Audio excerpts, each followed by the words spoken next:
건널비가 54제곱센티미터인 정육면체의 부피는, 자, 이 정육면체의 한 모서리의 길이를 Acm라고 한번 해봅시다. 자, 그러면 건널비가 54제곱센티미터라고 했어요. 정육면체의 건널비는 어떻게 되냐? 한 면의 넓이를 구했는데 그 면이 6개 있는 거죠. 그죠?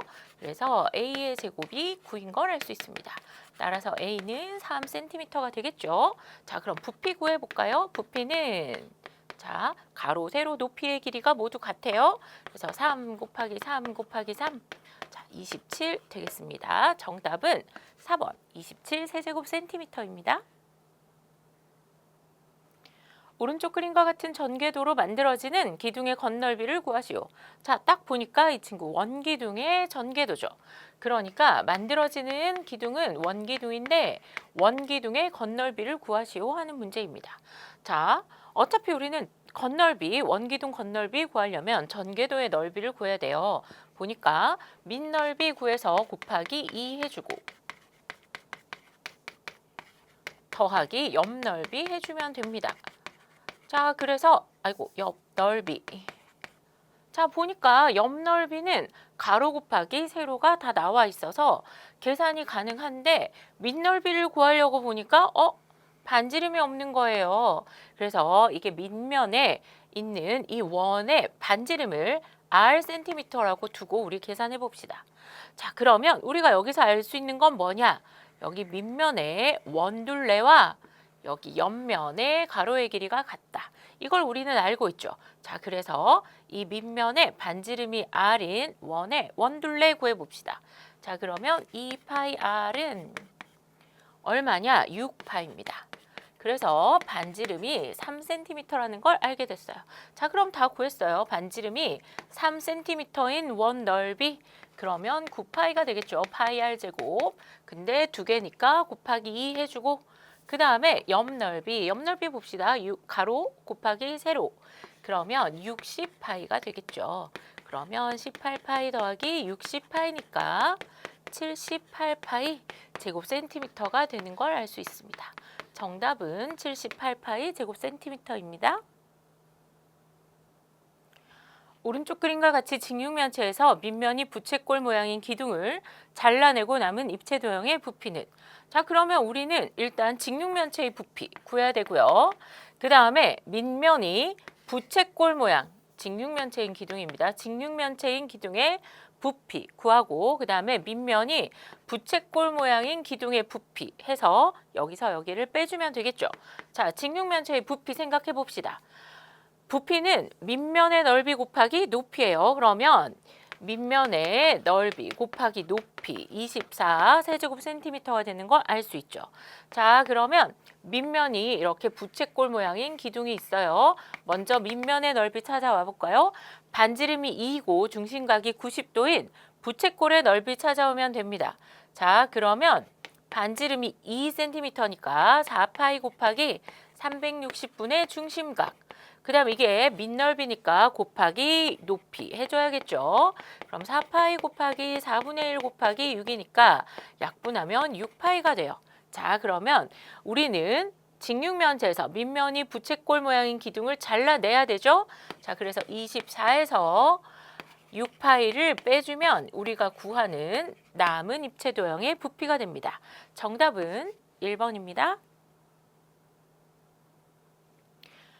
한 면의 길이가 9cm인 정사각형을 밑면으로 하는 사각뿔의 부피가 216 세제곱센티미터일 때 이 사각뿔의 높이를 구하시오. 자, 우리가 구하는 사각뿔의 높이를 Hcm라고 해봅시다. 그리고 나서 사각뿔의 부피를 어떻게 구하는지 한번 생각을 해볼게요. 자, 사각뿔의 부피는 사각 기둥 부피의 3분의 1이죠. 둥 부피의 3분의 1입니다. 자, 그럼 사각 기둥의 부피 어떻게 구했냐? 밑넓이 곱하기 높이 해주면 되겠죠. 자, 그러면 지금 사각뿔의 부피가 216 세제곱센티미터라고 했어요. 그래서 식 다시 써보면 216은 3분의 1 곱하기 밑넓이. 근데 밑면이 한 변의 길이가 9cm인 정사각형이니까 9, 9, 81. 그 다음 높이는 모르니까 우리 h 두고 문제를 풀어봅시다. 자, 그러면 27h가 216 이렇게 되겠죠. 그래서 216 나누기 27, 7, 8, 56이니까 28, 16. 아하, 8인 걸 알 수 있어요. 높이 h는 8cm가 됩니다. 오른쪽 그림과 같이 한 모서리의 길이가 4cm인 정육 면체를 세 꼭지점 AC, F를 지나는 평면으로 자를 때 생기는 삼각뿔 B-ACF의 부피를 구하시오. 자, 삼각뿔의 부피 생각하니까 어떻게 되냐면 삼각뿔의 부피는 3분의 1 곱하기 밑넓이 곱하기 밑면의 넓이 곱하기 높이 이렇게 하면 삼각뿔의 부피를 구할 수가 있죠. 자, 그래서 어떤 삼각뿔인지 찾아봤어요. B-ACF니까 여기가 각뿔의 꼭지점, 그 다음에 밑면이 여기 있습니다. 자, 그래서 연결해서 살펴봤더니 아무리 생각해봐도 내가 여기에 있는 삼각뿔 밑면의 넓이도 못 구하겠고 여기에 있는 높이도 알 수가 없는 거예요. 그래서 어차피 구하면 부피가 똑같으니까 이 삼각뿔을 조금 돌려서 여기에 있는 삼각형 ABC를 밑면으로 하고 그 다음 여기에 있는 BF를 높이로 하면 그러면 이 삼각뿔의 부피를 구할 수 있다는 걸 생각했어요. 그래서 밑면의 넓이, 삼각형 ABC의 넓이를 구해봅니다. 그러면 밑면의 넓이는 여기에 있는 사각형을 반으로 나누면 되겠죠. 여기가 90도니까 자, 밑넓이 구해봅시다. 3분의 1 곱하기 삼각형이니까 2분의 1, 그 다음에 밑면 곱하기 밑변 곱하기 높이, 그 다음에 곱하기 여기서부터 여기까지가 높이인데 얘는 정육면체니까 BF의 길이도 4cm가 되겠죠. 자, 계산하면 3분의 8, 2, 4, 8, 8, 4, 32가 되는 걸 확인할 수 있습니다. 그래서 우리가 원하는 삼각뿔의 부피는 3분의 32 세제곱 센티미터입니다. 오른쪽 그림과 같은 전궤도로 만들어지는 원뿔의 건널비가 136파이 제곱센티미터일 때 R의 값은 자, 원뿔의 건널비니까 여기 옆넓이 더하기 밑넓이 하면 되겠죠. 자, 그래서 밑넓이는 반지름이 나와 있으니까 금방 구할 수 있는데 여기 옆넓이를 구하려고 보니까 뭐가 없냐면 반지름의 길이를 알 수가 없는 거야. 부채꼴 반지름의 길이 모르겠고요. 그 다음에 지금 뭐가 안 나와 있냐면 호의 길이가 안 나와 있어요. 자, 우리가 부채꼴의 넓이를 구할 때 부채꼴의 넓이는 뭐가 필요하냐면 2분의 1 곱하기 부채꼴 반지름 곱하기 부채꼴의 호의 길이였죠. 그래서 지금은 뭘 모르냐면 부채꼴 반지름 몰라서 얘를 구해야 돼요. 그 다음에 호의 길이는 어딨나 보니까 이때 부채꼴의 호의 길이는 밑면의 원둘레 길이랑 똑같죠? 밑면의 둘레의 길이랑 똑같기 때문에 반지름이 8인 원의 둘레의 길이 얘가 16파인 걸 알았어요. 이게 옆넓이입니다. 옆넓이랑 뭘 더해야 되냐? 밑면의 넓이 더해야 되죠? 밑넓이. 이걸 더해야 지금 저 부채꼴의 건넓이가 됩니다. 자, 그런데 건넓이가 얼마라는 걸 알려줬냐면 136파이라는 걸 알려줬어요. 밑넓이는 반지름이 8인 원의 넓이니까 8, 8에 64파이 이렇게 하면 되겠죠? 자, 그럼 계산해 봅시다. 이렇게 계산하니까 여기가 8파이야. 그래서 8파이 곱하기 R은 136에서 64 빼면 되겠죠? 136파이에서 64파이 빼줍니다. 자, 그러면 2, 그 다음에 72파이다. 그쵸? 72파이. 자, 그럼 양변을 8파이로 나눠줘요. 그럼 반지름 R은 9가 되는 걸 알 수 있습니다. 그래서 R의 값은 9입니다. 정답 4번입니다. 다음 그림과 같이 밑면의 지름의 길이와 높이가 모두 2cm인 원기둥의 부피를 A 세제곱 센티미터, 밑면의 지름의 길이와 높이가 모두 4cm인 원뿔의 부피를 B 세제곱 센티미터라 할 때 부피의 B A 대 B는 자, 원기둥의 부피 먼저 찾아봅시다. 자, 부피는 밑면의 넓이 곱하기 높이죠. 반지름이 1cm니까 파이 곱하기 높이는 2. 밑넓이는 반지름이 1인 원의 넓이기 때문에 파이가 됩니다. 자, 그럼 2파이 세제곱 센티미터가 되겠죠. 자, 그 다음에 뿔의 부피 생각해 봅시다. 원뿔의 부피. 뿔이니까 잊지 않도록 3분의 1 먼저 곱해주고 밑면의 넓이 찾아봅시다. 반지름이 2cm예요. 자, 그럼 밑넓이는 4파이 곱하기 높이 4cm니까 3분의 16파이 세제곱 센티미터가 되는 걸 알 수 있죠. 자, 그래서 A는 2파이고 B는 3분의 16파이가 됩니다. 그래서 A 대 B는 2파이 대 3분의 16파이예요. B를 나타낼 때는 가장 작은 자연수의 B로 나타내야 되니까 파이 나눠주고 그 다음에 여기 분모 있으면 안 되니까 또 3을 곱해줍니다. 그럼 6 대 16 이렇게 되겠죠. 그래서 2로 나눠주면 3 대 8이 되는 걸 알 수 있습니다. 그래서 부피의 B A 대 B는 3 대 8이고 정답은 5번입니다. 오른쪽 그림과 같은 사각형 ABCD를 직선 L을 회전축으로 하여 1회전시킬 때 생기는 입체 도형의 부피는 자, 회전을 한번 시켜봅시다. 자, 대칭축을 중심으로 선대칭 도형 그려주고요. 그 다음에 이 친구를 빙글빙글 돌려주면 되겠죠. 자, 그럼 이렇게 돌리면 윗부분에 원뿔이 하나 생기고 아랫부분에 또 원기둥이 하나 생기는 걸 볼 수가 있어요. 그러니까 이 생기는 입체 도형의 부피는 원뿔의 부피 더하기 원기둥 부피 해주면 되겠죠. 자, 그럼 해봅시다. 여기 원뿔 부피 먼저 찾아볼까요? 원뿔이니까 3분의 1 곱하기 부피니까 밑넓이 찾아와야 돼요. 반지름이 4입니다. 그러면 반지름이 4인 원넓이 4, 4, 16파이 이렇게 되겠죠. 그 다음에 높이 찾으니까 여기서부터 여기가 6인데 여기서부터 여기는 2니까 여기서부터 여기까지 원뿔의 높이는 4인 걸 알 수 있어요. 자, 그 다음 원기둥 부피 구해봅시다. 똑같이 밑넓이는 16파이죠. 높이가 2입니다. 자, 계산하면 3분의 16 곱하기 4는 64파이 더하기 32파이네요. 그러면 3분의 64파이 더하기 96파이 이렇게 되니까 둘 다 더하면 160파이가 되는 걸 알 수 있어요. 그래서 이때 생기는 입체 도형의 부피는 3분의 160파이. 정답은 5번입니다.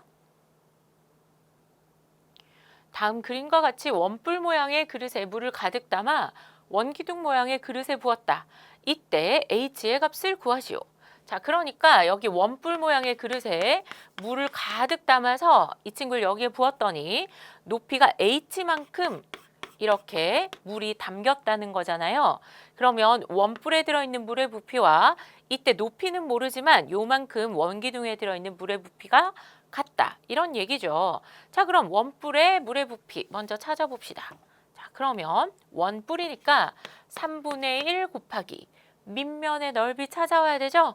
그러면 반지름이 6인 원넓이니까 36파이 곱하기 높이 8이랑 그 다음에 여기에 있는 원기둥. 이때 원기둥의 밑면의 넓이 구해야 되는데 반지름이 4cm입니다. 그러면 밑넓이는 16파이 곱하기 높이 모르죠? 그래서 밑넓이 곱하기 높이가 이 원기둥의 부피 되겠습니다. 자, 이렇게 계산하면 12파이가 되겠죠? 그러면 12파이 곱하기 8 하면 96파이는 16파이 H 이렇게 돼요. 우리가 구하는 높이는 자, 그래서 96 나누기 16 해봐야겠죠. 그러면 66에 36. 아하, 그래서 양변을 16파이로 나눠주면 H가 6인 걸 알 수 있습니다. 그래서 우리가 구하는 H의 값은 6입니다. 지름의 길이가 2cm인 쇠구슬이 16개 있다. 이 16개의 쇠구슬을 녹여서 지름의 길이가 4cm인 쇠구슬을 만들려고 할 때 지름의 길이가 4cm인 쇠구슬을 모두 몇 개 만들 수 있는가? 자, 지금 지름의 길이가 2cm인 쇠구슬 16개를 녹인 부피와 지름의 길이가 4cm인 쇠구슬 지금 몇 개 만들 수 있는지 모르죠. 그렇지만 이 친구를 녹여서 만들었으니까 부피가 서로 같아야 됩니다. 자, 구슬이니까 우리 구의 부피 생각해 봐야 되죠. 구의 부피는 공식을 우리가 외우는 수밖에 없어요. 3분의 4 파이 r 세제곱입니다. 자, 그러면 지름의 길이가 2cm인 쇠구슬이니까 이때 반지름은 1cm가 되겠죠. 근데 이렇게 생긴 구슬이 모두 몇 개를 녹일 거냐면 16개를 녹일 거예요. 그 다음에 똑같이 3분의 4파인데 반지름이 이때는 2cm입니다. 그러면 2의 세제곱, 3분의 4 파이 r 세제곱 됐죠? 얘가 몇 개가 나오냐 이런 얘기예요. 자, 그럼 양변에 똑같이 들어있는 3분의 4파이를 나눠주고 그 다음에 여기는 16은 8x 이렇게 되겠죠. 아, 그래서 x가 2니까 우리가 구하는 지름의 길이가 4cm인 쇠구슬 몇 개 만들 수 있냐? 2개 만들 수 있다는 걸 알 수 있습니다. 정답 5번입니다. 오른쪽 그림과 같은 평면 도형을 직선 L을 회전축으로 하여 180도 회전시킬 때 생기는 입체 도형의 부피를 구하시오. 자, 이 도형을 한 바퀴 360도 회전시켰으면 구가 생겼을 텐데 180도만 회전시켰으니까 반구가 생기겠죠. 그리고 안쪽이 여기 보면 어떤 평면 도형이냐면 이런 평면 도형이니까 지금 이 부분은 회전축과 떨어져 있죠. 이럴 때는 어떻게 되냐면 여기 빈 공간이 생기게 되잖아요. 그래서 여기 작은 반구만큼의 부피를 빼주면 됩니다. 그러니까 여기 이렇게 생긴 큰 반구의 부피에서 작은 반구의 부피만큼을 빼주면 되겠죠. 자, 그럼 봅시다. 큰 반구의 부피 찾아봅시다. 반지름이 6cm예요. 자, 그러면 일단 구의 부피 먼저 생각해 보면 되겠죠. 반지름이 6cm인 구의 부피의 절반에서 그 다음에 반지름이 3cm인 9를 먼저 계산한 다음에 이 친구의 절반, 반구의 부피를 구해주면 되겠죠. 자, 그럼 봅시다. 2, 3은 6이니까 6 하나 약분하고 제곱. 그러면 36 곱하기 4파이가 되니까 144파이가 되는 걸 알 수 있어요. 36 곱하기 4파이죠. 거기에서 자, 그럼 얘도 약분하면 얘는 3의 제곱 9가 되고 이렇게 약분하면 2파이가 되니까 2파이 곱하기 9 18파이가 되는 걸 알 수 있죠. 그래서 이거 빼면 126파이가 됩니다. 그래서 우리가 구하는 이렇게 생긴 입체 도형의 부피는 126파이 세제곱 센티미터입니다. 오른쪽 그림과 같이 부피가 162파이 세제곱 센티미터인 원기둥에 3개의 구가 꼭 맞게 들어있다. 이때 3개의 구의 건널비의 합을 구하시오. 자, 구의 건널비 구하려고 보니까 구의 반지름을 모르겠는 거예요. 그래서 아하, 그 반지름을 구하라고 여기 원기둥의 부피를 알려줬구나. 그래서 원기둥의 밑면의 반지름을 r 센티미터라고 한번 해봅시다. 자, 원기둥 밑면의 반지름이 결국은 누구의 반지름하고 같아요? 구의 반지름과 같죠. 자, 그걸 생각해 보면 여기서부터 여기까지는 구의 지름. 그러면 여기서부터 여기까지는 2r이 될 텐데 한 번, 두 번, 세 번이니까 아, 그러면 이 원기둥의 높이는 여기서부터 여기까지 원기둥 높이는 2r 곱하기 3이니까 6r 센티미터가 되는 거 여러분 생각할 수 있겠죠? 자, 그러면 이제 부피 162파이를 사용하러 가봅시다. 그럼 밑면의 넓이, 반지름이 r이에요. 그러면 파이 r 제곱 곱하기 높이 6r 그러면 6파이 r 세제곱이 162파이가 된다 이런 얘기죠. 양변을 6파이로 나눠봅시다. 자, 그러면 r 세제곱은 파이 약분하고 162 나누기 6 했더니 6이 12. 그 다음에 42니까 6, 7, 42, 27이 되는 걸 알 수 있어요. 아, 그래서 R은 3cm구나. R은 3이 됩니다. 자, 그러면 이때 우리 세개 구의 건널비 이제 찾을 수 있어요. 왜냐? 구의 반지름 찾았거든요. 여기서부터 여기까지가 구의 반지름, 원기둥 밑면의 반지름하고 같다고 아까 이야기했죠. 자, 그럼 구의 건널비 구하는 식은 4파이 r 제곱인데 지금 이게 세 개의 구의 건널비의 합을 구해야 되니까 곱하기 3 해주면 되겠죠. 그 다음에 반지름은 3cm이기 때문에 9 곱하기 3 얘기하면 4, 9, 36파이 곱하기 3이야. 아, 그러면 108파이가 되겠구나. 건널비는 108파이 제곱 센티미터인 걸 알 수 있습니다.